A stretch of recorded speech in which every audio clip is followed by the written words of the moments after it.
হরে কৃষ্ণা। 16 মে থেকে 15 জুন পুরুষোত্তম মাস স্টার্ট হচ্ছে। তো এই পুরুষোত্তম ব্রত আমরা কিভাবে পালন করব চলুন জেনে নিই।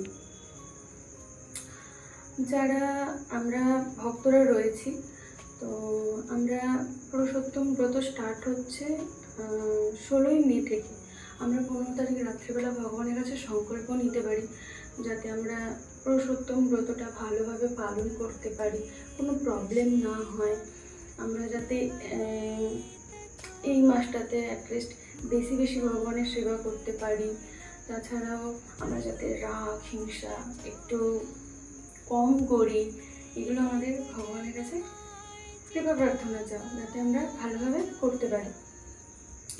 তো আমাদের ব্রহ্ম মুহূর্তের মধ্যে ঘুম থেকে উঠে আমরা স্নানাদি করে তারপরে শুদ্ধ বস্ত্র পরিধান করে আমরা প্রথমে মঙ্গল আরতি স্টার্ট করলাম। মঙ্গল আরতি করার পরে আমরা 16 মালার জপ হয়ে গেলে তো ভালোই, অনেকের হয় না অনেক সময়, তো আমরা জপ করে নিলাম। জপের পরে আমরা শাস্ত্র অধ্যয়ন রাখতে পারি। শাস্ত্র অধ্যয়ন যেমন ভগবদ গীতা বা ভাগবতম, শ্রীমদ্ ভাগবতম, আমরা এগুলো রেগুলার গ্রন্থ অধ্যয়ন করতে পারি।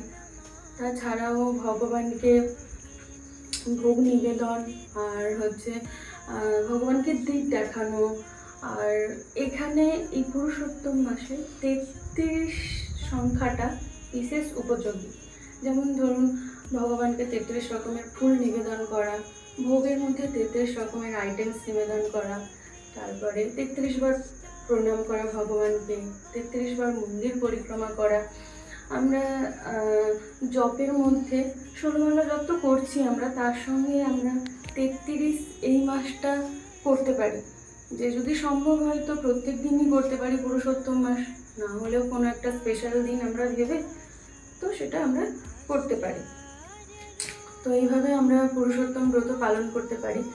আর তাছাড়াও যারা ভাবছে পুরুষোত্তম ব্রত পালন করবে এবং ভগবানের অশেষ কৃপা লাভ করবে, ধরুন যারা মাছ মাংস ননভেজ যারা খায়, তারা হয়তো ভাবছে তারা যদি এই ব্রত পালন করবে, তো তারা কি করতে পারে, তারা এই মাসটা পিওর ভেজ গ্রহণ করবে, মানে পেঁয়াজ রসুন মাছ মাংস ডিম সব কিছুই একদম বর্জন করবে। আর তাছাড়া এই মাসে আমরা দান করতে পারি। যেমন ধরুন কোনো গ্রন্থ, প্রভুপাদের গ্রন্থ দান করতে পারি, ভগবদ গীতা। তাছাড়াও প্রভুপাদের অনেক ছোট ছোট বই আছে, আমরা সেগুলো কাউকে দিতে পারি। আর আমরা যদি এই মাসে কাউকে করি না, কাউকে যদি স্টার্ট করাতে পারি, তারও অনেক মহিমা রয়েছে। আর সন্ধে ভগবানকে প্রদীপ দেখানো, আর তার সঙ্গে চৌরাক্কষ্টকম গাওয়া, আর এগুলির মাধ্যমে আমরা ভগবানের অনেক কৃপা লাভ করতে পারবো। তো ভগবান স্বয়ং বলেছেন যে ব্যক্তি নিষ্ঠা সহকারে এই ব্রত পালন করবে তিনি ইহলোকে এবং পরলোকে সুখী লাভ করবে, শুনতে হবে। তো আমাদের প্রত্যেকেরই উচিত এই পুরুষোত্তম ব্রত পালন করা, নিষ্ঠা সহকারে পালন করা, যাতে আমরা ভগবত ভক্তিতে আরও ভালোভাবে এগিয়ে যেতে পারি। জগৎগুরু শ্রীলা প্রভুপাদ কি জয়।